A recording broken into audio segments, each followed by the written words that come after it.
Aum Gangadipataye Namaha.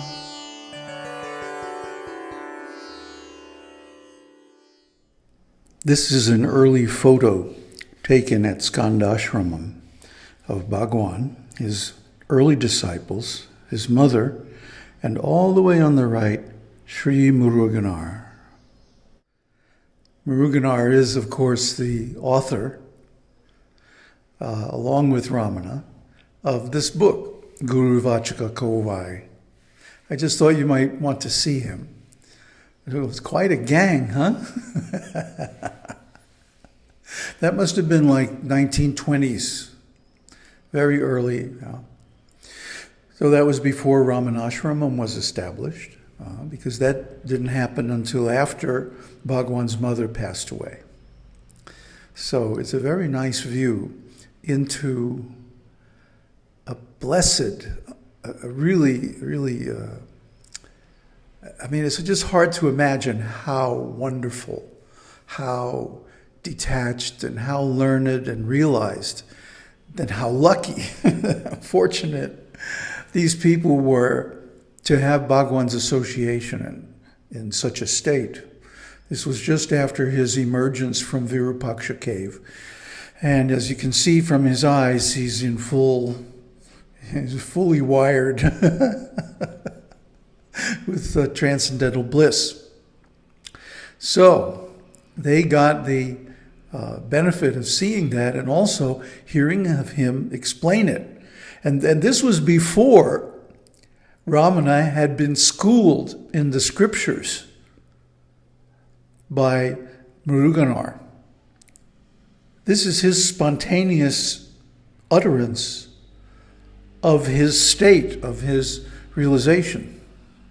So, you notice it doesn't make any reference to any outside source of information. It doesn't need to.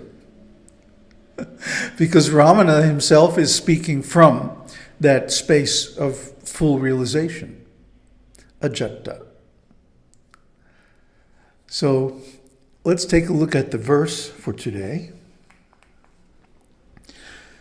This world is only seen without doubts in the waking and dream states, where thoughts have risen and are at play. Can it be seen in sleep, where not even a single thought rises? Thoughts alone, therefore, are the substratum of this world. It's a package deal. You get a mind, and the mind is just chock full of thoughts, inexhaustible spring of thoughts. And you also get personality, an ego, a memory, an imagination, senses, a body, activities, karma. Oh, great. God, because somebody had to create the world. You know, everybody's going, oh, it wasn't me. Nobody wants to take the blame. See, this one question completely demolished the philosophical credibility of the Catholic Church in Greece in the early 10th and 12th centuries, like that.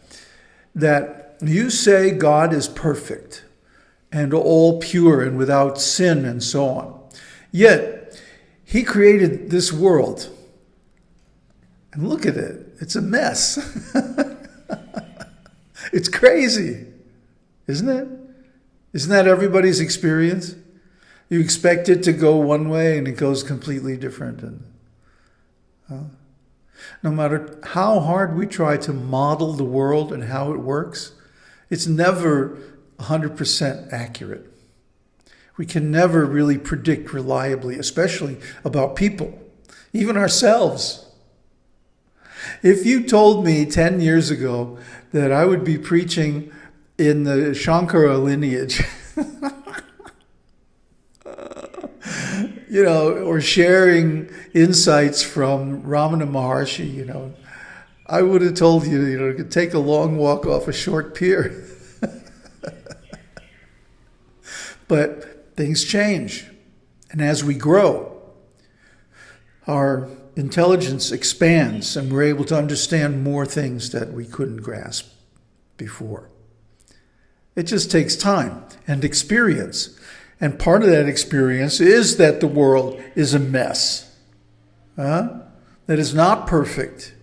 It's not even a pleasing thing in many of its aspects. So this drives us to look into it, doesn't it? To ask why. And then there's all kinds of short-term, narrow-band solutions. Thisism, thatism, communism, democracy, capitalism, militarism, nationalism, or globalism, or thisism, or thatism, on and on forever. Different religions, different philosophies, different programs, and they're all ostensibly aimed at solving all these problems in the world, in life, aren't they? Isn't that the basis of how they're sold to the mass of people? This is going to improve your life. This is going to make it so much better. Of course, and what you don't see is that, well, yeah, if you buy into that, then you're basically electing a whole power structure, like corporations today. Just buy our great product. It'll make your life so convenient. But then you have to put up with the product, like running certain aspects of your life. And nowadays, knowing everything about you, and so on and so forth. Oh boy, down the slippery slope we slide. So, at some point, we have to say, wait a minute, I don't want this. I don't agree with this. This is not right for me. And I count. I matter. My opinion is the most important. The world may have its own opinions about the value of a given human being. But I'm special. Everybody thinks that, isn't it? I'm special, I'm different, I'm better. I deserve to survive and prosper. Live long and prosper. Everybody thinks that. So I'm going to take advantage of this program or that program or this philosophy or that mental structure and make my life perfect and everything will be wonderful, except it never happens. This is Maya. My son lives in Texas. He's a rock and roll guitar player. Pretty darn good one, actually. He says, in Texas they have a saying, if you did what you done, you'll get what you got. And basically what that means is, like what Einstein said, insanity means to keep doing the same thing that didn't work. In other words, if it doesn't work, stop. Think about it. Why?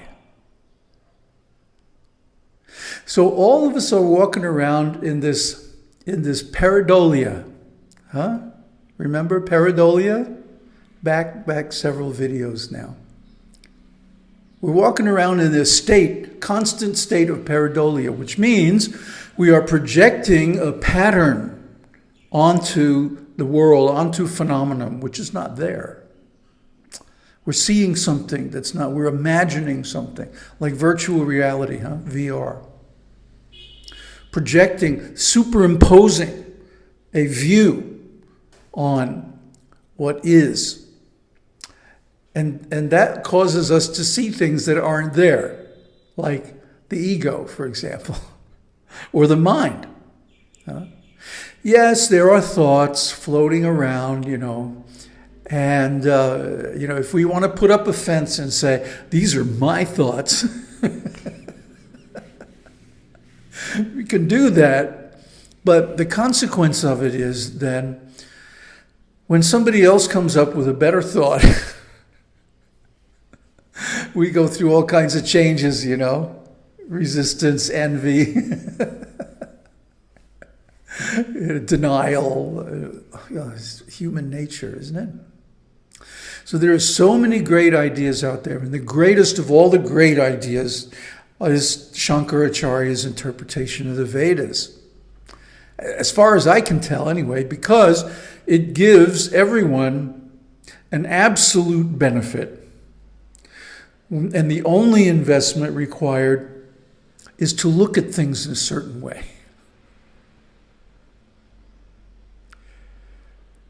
Like Ramana says, when you look at the world as real in itself, as objects floating around in this three-dimensional space or whatever, Newtonian space-time, the Descartes' view of space being like a solid thing, with some graph lines in it, all at right angles, of course, 3 dimensions, all very good.